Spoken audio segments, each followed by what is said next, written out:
पापा, ये प्रेम क्या होता है?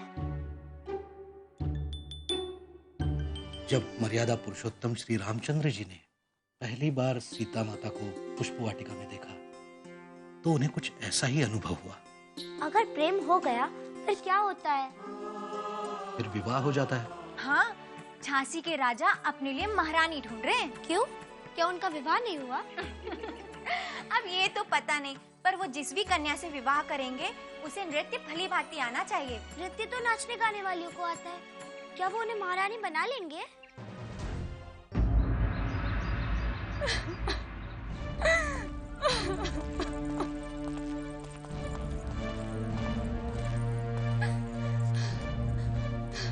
क्या हुआ इन्हें? महाराज, लगता है इसे किसी सांप ने काट लिया है। नहीं हुजूर, नहीं। आपके महल में बहुत बड़ी साजिश हो रही है। साजिश? कैसे साजिश?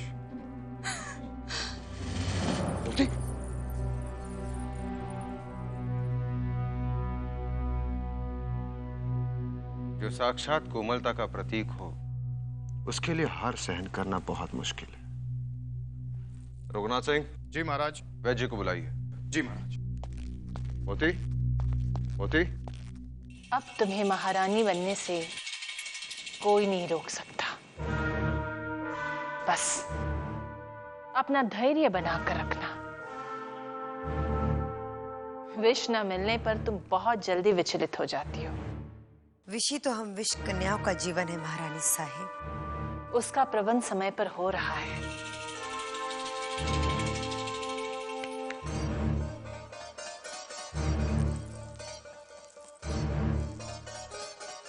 बस अपना पूरा ध्यान गंगाधर राव की ओर केंद्रित करना। अपनी यादाओं से उन्हें इस तरह से आकर्षित करना कि वो मोतीबाई को पूरी तरह से भूल जाए।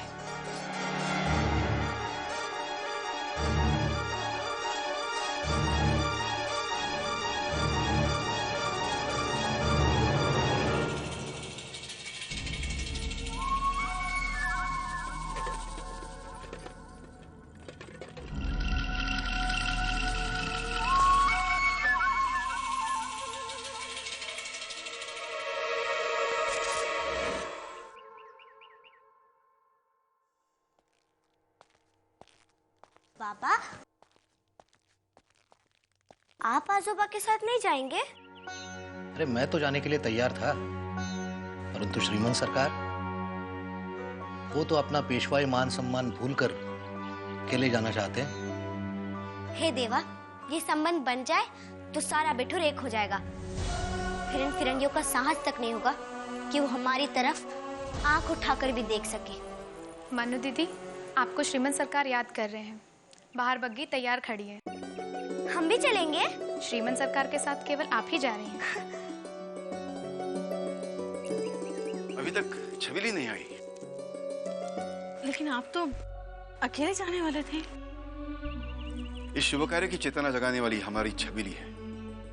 वो हमें आत्मबल प्रदान करती है। देखा, श्रीमान सरकार हमसे भी ज्यादा प्रेम करते हैं तुमसे। नहीं बाबा, जितना प्रेम आप हमसे करते हैं उतना ही आजोबा भी। अरे पगली, कैसी बात कर रही है? मेरी तुलना श्रीमान सरकार से कर रही है। भले ही आज मराठा साम्राज्य के वैभव का सूर्य अस्त हो गया हो, परंतु उनके विशाल हृदय की भव्यता किसी राजा महाराजा से कम नहीं है। ये तो आप सही कह रहे हैं। अभी बाहर कुछ दासियां किसी राजा, हाँ, झांसी के महाराजा, उनकी बात कर रही थी। दासियां क्या बात कर रही थी? वो कह रही थी कि झांसी के महाराज अपनी रानी ढूंढने के लिए नृत्य प्रतियोगिता करवा रहे हैं। झांसी के महाराजा गंगाधर राव को नृत्य, वादन, गायन और नाटक में बड़ी रुचि है। फिर राजकाज कब करते होंगे? अभी विधिवत रूप से राजकाज के पूर्ण अधिकार उन्हें प्राप्त नहीं हुए। समस्याओं से घिरे हैं बेचारे। बेचारे क्यों? राजकाज करेंगे नहीं, प्रजा का ध्यान नहीं रखेंगे, केवल नाच गाने में विलीन रहेंगे, फिर समस्याएं तो होंगी ही। अरे हाँ हाँ, तू इतनी अप्रसन्न क्यों हो रही है? तू कौन सी वहाँ की रानी बनने वाली है? बाबा, मुझे नहीं बनना ऐसी रानी।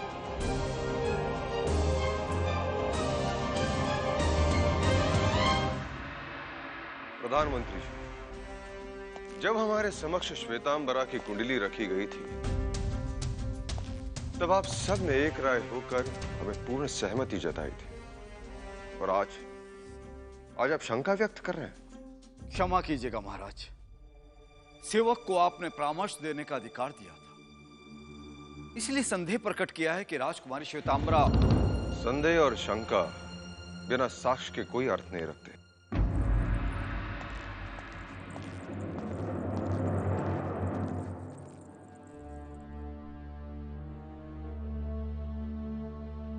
हमने तुमसे कहा था ना कि महाराज बिना साक्ष्य के विश्वास नहीं करते। नरसिंहराव जी, साक्ष्य तो इस समय मेरे पास नहीं है, परंतु आपने एक बात गौर की, जानकी बाई किस तरह महाराज के विवाह को लेकर अधीर हो रही थी। शीघ्र ही एक ऐसी कुंडली का प्रबंध हो गया जिसके ग्रह नक्षत्र पूर्णतया महाराज के ग्रह नक्षत्रों से मेल खाते हैं। और सबसे बड़े आश्चर्य की बात तो यह है कि सकूबाई, जो जानकी बाई से घृणा करती है, वो दोनों एक मत होकर महाराज के विवाह की स्वीकृति दे रही थी। आप ही सोचें, विचार करें। रघुनाथ सिंह, इसी एक बात ने तो हमें उलझन में डाल रखा है। अब तो जब तक तात्या दीक्षित और नाना भोपटकर कानपुर से वापस नहीं आ जाते, हमें महाराज को श्वेतांबरा से दूर रखने का प्रयास करना होगा। परंतु उन दोनों को तो वापस कानपुर से अब तक आ जाना चाहिए था। कानपुर से वापस आने में इतना समय तो नहीं लगता। आखिर कहां गए होंगे वो लोग?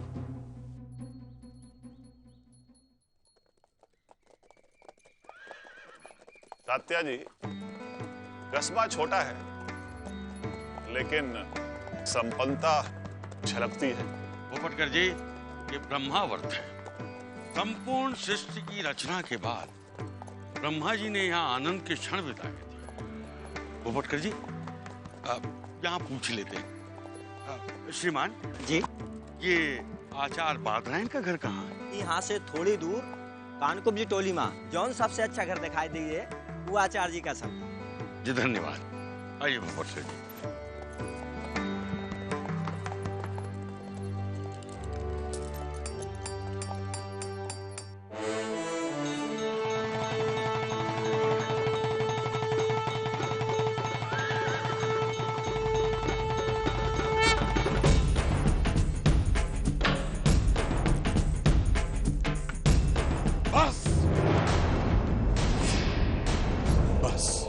बहुत हुए उपदेश। हमने बिठूर में आपका स्वागत किया एक अतिथि के रूप में, परंतु आप ब्रह्म धर्म का पालन करने की बजाय इस रासलीला में व्यस्त हो गए।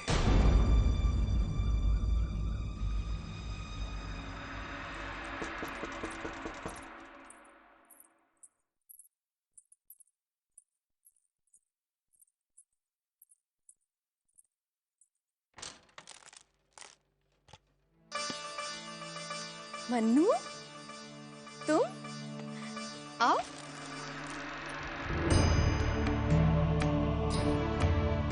महाराज, आप आइए। प्रणाम महाराज। हम आचार्य वादरायन जी से मिलने आए हैं, अनुमति है? पधारिए, आइए।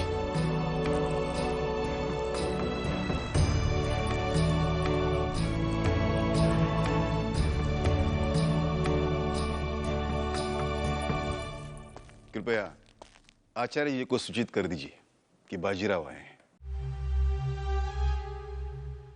जी।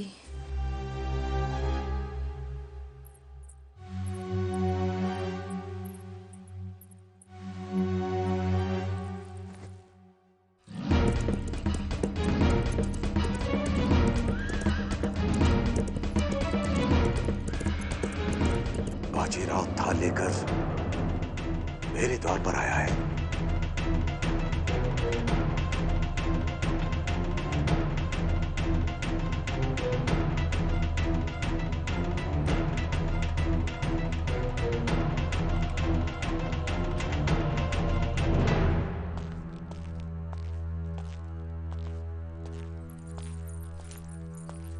प्रणाम आचार्य जी। प्रणाम। कहिए, धर्माधिकारी महामहिम पुणे नरेश महाराजाधिराज बाजीराव पेशवा को इस तुच्छ कान्यकुब्ज ब्राह्मण की याद कैसे आ गई?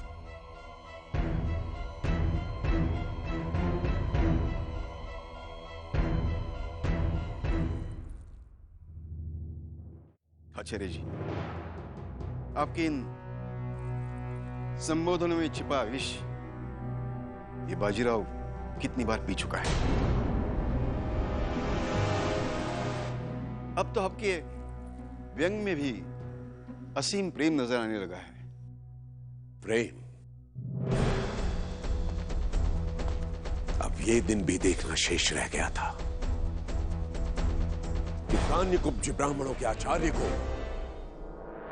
मात्र धन से वंचित रहने के कारण आप जैसे लोगों से प्रेम की व्याख्या समझनी होगी। आचार्य जी, हमें नहीं मालूम कि हमसे ऐसा कौन सा कृत्य हुआ कि जिसने आपके मर्म पर आघात कर दिया और आप हमसे इतना व्यथित हो गए। अगर अनजाने में कोई भूल हो गई हो तो क्षमा कर दीजिए। क्षमा? कैसी क्षमा? पिछले 23 वर्षों से अपने झूठे ऐश्वर्य और मान सम्मान का आश्रय लेकर आप मुझे हर स्थान पर नीचा दिखाने का प्रयास करते रहे और आप क्षमा मांग रहे हो। अवश्य इसके पीछे कोई घृणित स्वार्थ है जिसने बाजीराव पेशवा को यहां आने के लिए विवश कर दिया है। पेशवा? बाजीराव पेशवा? आचार्य जी, पल भर के लिए बाहर दृष्टि डालिए, आपको कहीं बाजीराव पेशवा नजर नहीं आएगा। आपके सामने है तो एक पिता याचक के रूप में आपसे दान मांगने आया है। कैसा दान? कन्यादान। क्या कहा? अर्थात मैं अपनी पुत्री को तुम्हारे पुत्र के साथ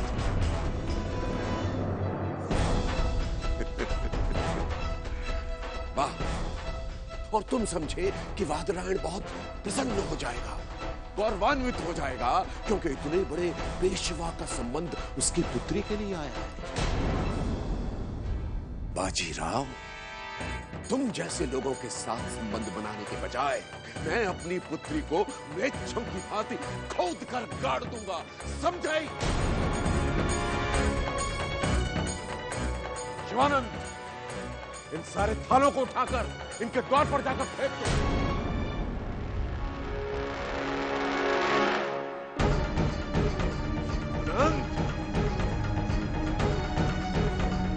आचार्य जी, हमारे आजू भाई पिता बनकर आपसे याचना कर रहे हैं।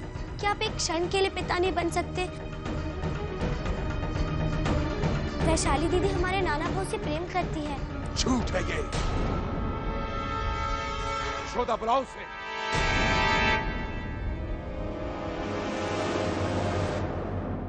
वैशाली!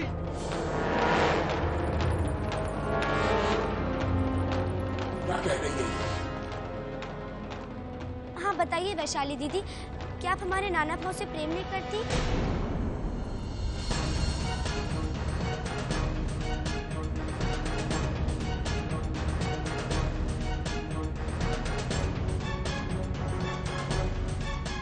चुप क्यों हो? उत्तर दो।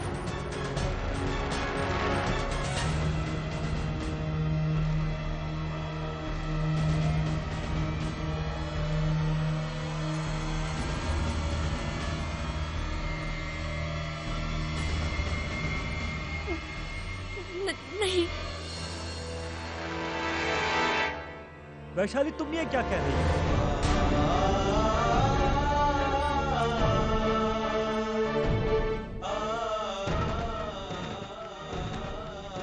सुना नहीं तुमने उसने क्या कहा? आज के बाद मेरी चौखट पर अपने पांव मत रखना। वैशाली, बताओ अपने पिताश्री को कि तुम मुझसे प्रेम करती हो। क्षमा कीजिएगा, हम अपने पिताजी के इच्छा के विरुद्ध कोई कार्य नहीं करना चाहते।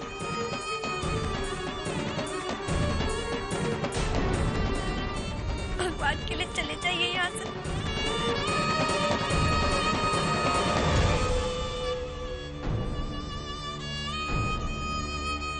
सुन लिया तुमने? अब जाइए।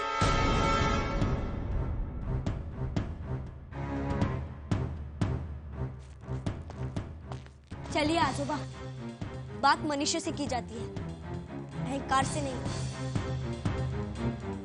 मनु ठीक कह रही है बाबा साहेब, हमें भी ऐसे लोगों से कोई संबंध नहीं बनाना।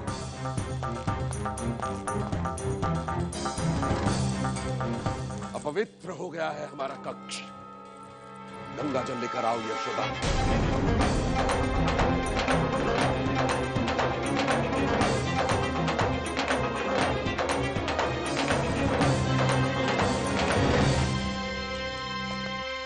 सुनिए श्रीमान, ये कान्यकुब्ज ब्राह्मणों की बस्ती यही है? ये बाधायन जी का घर कहाँ है?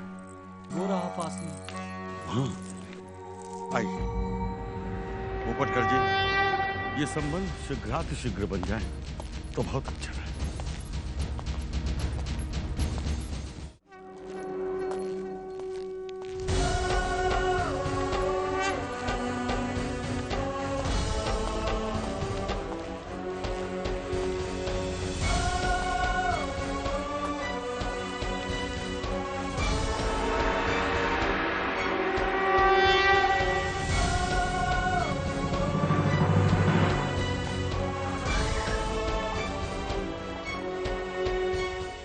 अपवित्रो पवित्रो वा सर्वावस्थां गतो अपि वा बाह्य अभ्यंतरः शुचि।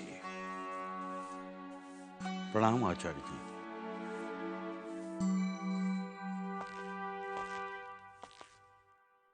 कहिए। आचार्य जी, हम लोग झांसी से आए हैं। आदेश दें। आचार्य जी, कानपुर के शास्त्री जी ने आपकी कन्या के बारे में बताया। क्या बताया था? बात यह है आचार्य जी कि हम झांसी के महाराज श्री गंगाधर राव के विवाह हेतु एक कन्या की खोज में कानपुर आए थे। वहां के शास्त्री जी ने बताया कि आपकी कन्या विवाह योग्य है। जी, आइए, पधारी। आइए आइए आइए।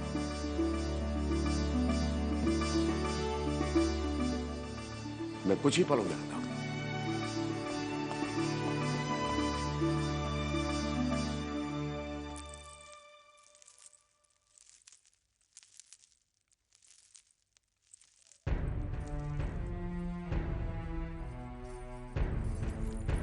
लीजिए, ले जाओ इसे।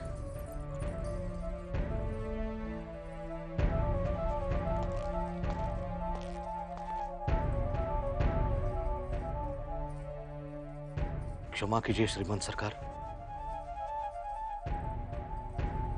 परंतु इस तरह दुखी होने से आपके स्वास्थ्य पर बड़ा प्रभाव पड़ सकता है। स्वास्थ्य? मोरोपन, 23 वर्षों से फिरंगियों द्वारा तिरस्कार अपमान तो झेल ही रहा हूं मैं।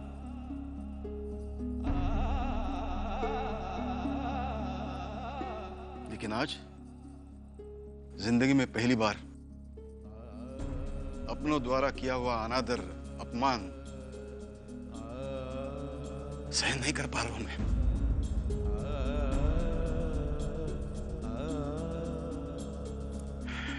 ठीक है,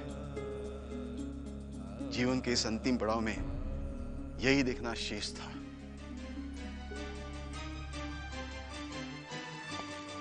हमें क्षमा कर दीजिएगा आजोबा। तुम किस बात के लिए क्षमा मांग रही हो? हमारे कारण आपको इतना अपमान झेलना पड़ा। ना मैं आपसे कहती, ना आप मेरी बात मानकर उस अहंकारी आचार्य जी के यहाँ जाते। अरे नहीं नहीं बच्ची, इसमें तुम्हारा क्या दोष है? अरे तुमने तो दो तथाकथित समुदायों को एक करने की प्रेरणा दी है। तुम्हारे विचारों से प्रभावित होकर मैं वहां गया था, परंतु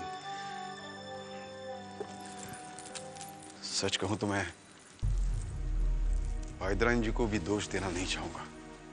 असली दोषी तो है अंधश्रद्धाओं से भरी हमारी परंपराएं और हमारी मान्यताएं, जिसने धर्म का आवरण डालकर हम दो दो भाइयों को अलग करके रखा है। और इसी बात का लाभ ये फिरंगी उठाते आ रहे हैं और उठाते रहेंगे। जब तुम्हारी ये सोच आम आदमी तक जाएगी ना, हिंदुस्तान में इन फिरंगियों का अंतिम दिन होगा।